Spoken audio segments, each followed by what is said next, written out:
Bakit di mo siya hinayaang malunod Kailangan ko siya. para magbenta ng armas? Hindi mo kilala kung sino ako. Oo, alam ko. Pinakita niya sa akin ang drawing. Pasensya na. Kailangan ko makalapit sa kanya. Hindi ko alam kung anong iniisip mo. Alam natin na arms dealer siya. Higit pa siya ron. Ano ba siya? Hawak ni Andre Sutter sa kamay niya lahat ng buhay natin, hindi lang ang sayo.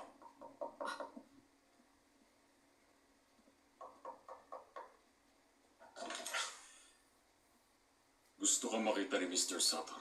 Okay. Ngayon na. Gusto niyong makita ako na kaubad?